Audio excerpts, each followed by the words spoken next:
Yo, this is Chuck, and welcome to Inside the Stunt Actor Studio. So for those of you guys who are on the channel because you like watching the Quiet Flame fight days, you're probably all like, who the hell is this guy? I don't ever see this guy. Okay? And that's because I'm usually the one that's behind the camera, doing the shooting, doing the editing, and then also doing the fight design. But now, action stuff aside, I wanted to take the time to create this video to talk about something that's a little bit different, which is managing your money as an actor, and then also how to plan for your future.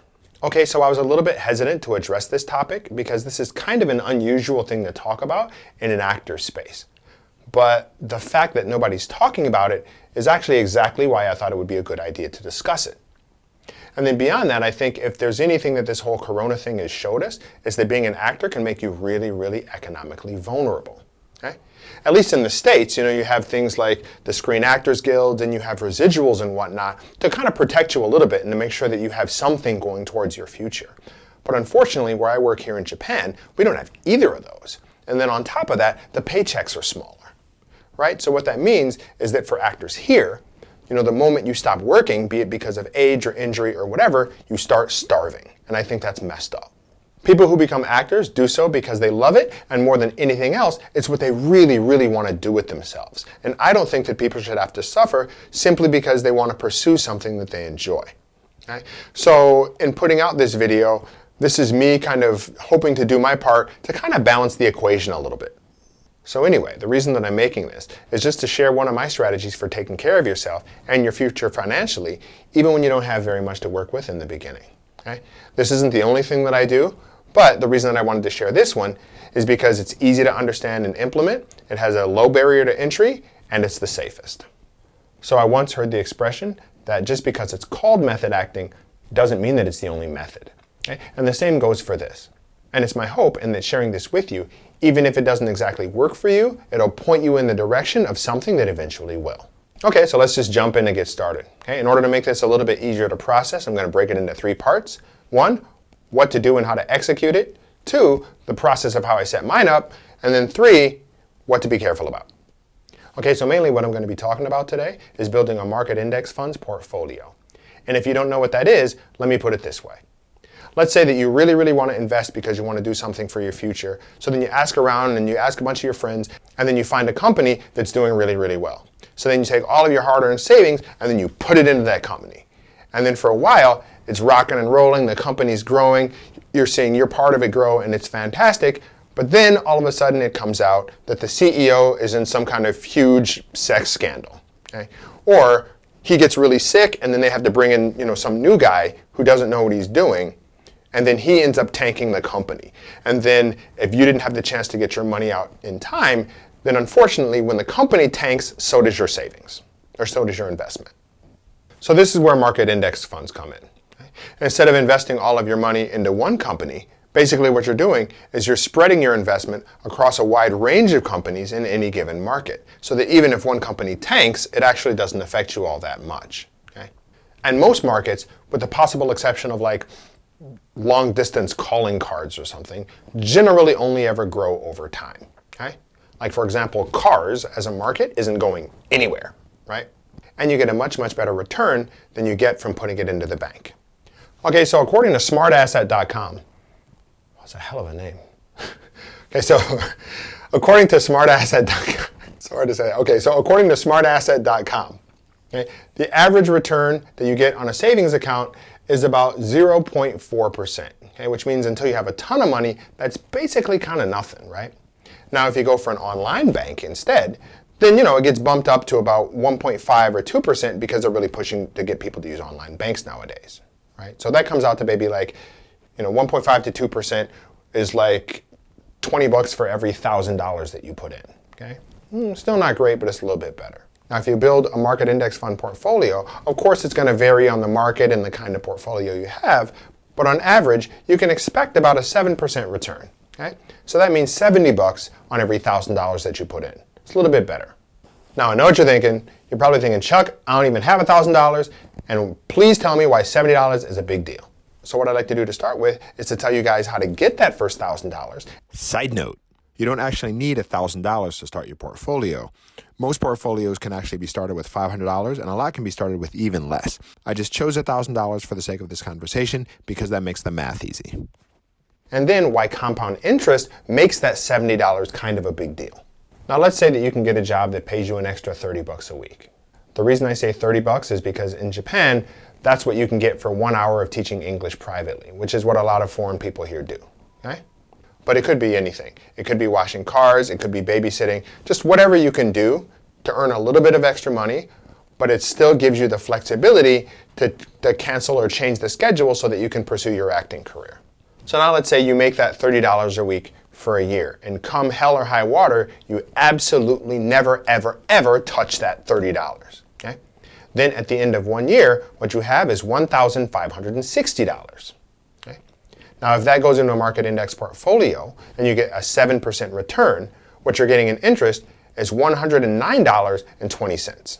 Now the wonder of compound interest is that you don't earn interest on the principal amount, you earn interest on the total amount. So that means the next year you're getting 7% on that original amount plus the $109.20 that you earned last year. So then because of compound interest, year 1, year 2, and year 3 end up looking something like this. So do you see where I'm going with this? Basically, whatever your principal amount is, even with just a 7% return, with compound interest, you can basically double that amount within 10 years. I mean, of course, it depends on the market, and it's not exactly going to be that, but roughly, right? Now, I still know what you're thinking. You're like, all right, Chuck, so let's say that I took this $1,500, and then 10 years later, I turned it into $3,000, okay? That's still not very much money. And you're right, it's not.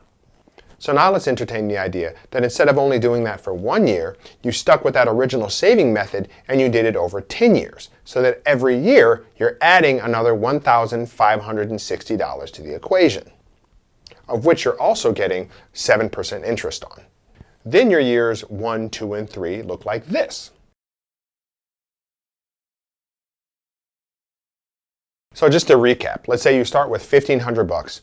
And then that's going to double in 10 years and it becomes $3,000. Okay? And then 10 years after that, it's going to double and it's going to be $6,000. Okay? And then you keep saving, so then you keep adding another $1,500 to this equation year after year after year. Then you're really going to be getting yourself somewhere.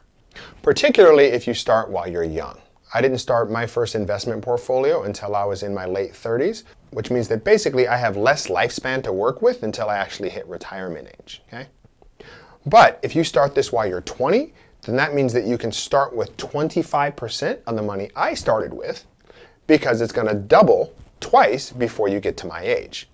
And we'd still end up having the same amount of money. Then you add in the fact that even if you're a broke actor, even if you're a struggling actor, every once in a while you can still nail a big job. And then if you could take some of the money from those big jobs and then put that into your portfolio, then you can drive it even faster. So let's say that you get like a $10,000 job, okay? Then you take half of that, you take $5,000 and you put it into your portfolio. So 10 years later, that $5,000 will be $10,000. 20 years later, that's going to be $20,000, right? So over the course of your career, even when you're getting these big punches, you just put that in to just keep driving your portfolio, driving your portfolio, driving your portfolio. Things may have changed since I started doing this, but the magic number that you want to shoot for, even if you never get there, is $869,000 in your portfolio. The reason you want to go for that number is because once you hit that amount, then you're making $60,000 a year just off of the interest. And if your house is paid off and your car is paid off, then basically you can live comfortably just off of the interest without the principal ever going down. Now let's say that you're an actor and you nail that one really, really big movie, okay? Or you're a musician and you nail a one-hit wonder, okay? That's enough to do that. Okay, you get that one-hit wonder, you put that into that portfolio, and then basically you can live off of that one-hit wonder for kind of the rest of your life. Okay, so next up, how to do this. So now you're probably all like, all right, yeah, Chuck, that sounds great, but I have no idea how to set this up. Okay? And when I set up mine, I didn't either. So then I walked into my bank and I was all like, yeah, so do you guys have a financial advisor? And they're like, yeah, go see that guy. So then I went and I saw that guy and he's all like, sup, bro? So then I'm all like, yeah, so I want to set up a market index portfolio. And then he's all like, and And I didn't understand any of it. And I was like, yeah, I'm sorry, I didn't understand that. You're gonna have to tone that down, bro. And then he's like, oh, okay, well, it's simple, really. Nope. And then basically, I just kept having him tone it down until it got to the point that I could fill out the paperwork, right? And then I filled out the paperwork, and then I started. Now, I don't know if all banks have financial advisors that you can go to like mine did, but I'm sure that a lot of them do.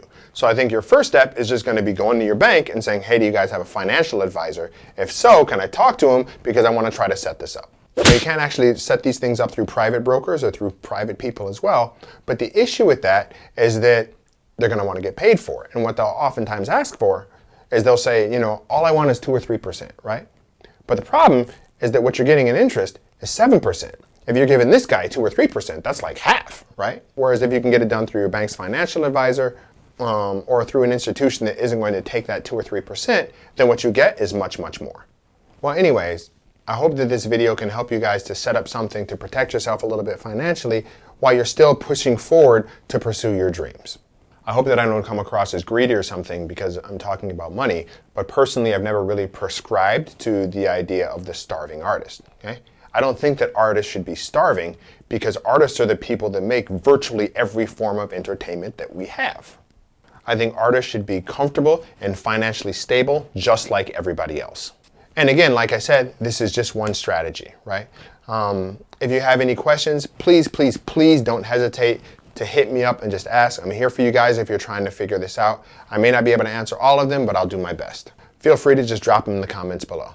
And again, if nothing else, even if what I'm talking about doesn't seem like it would work for you, I'm hoping that at least it just gets you thinking about this so that you can develop your own strategy to find your own way, okay? Thank you guys so much for watching, and good luck.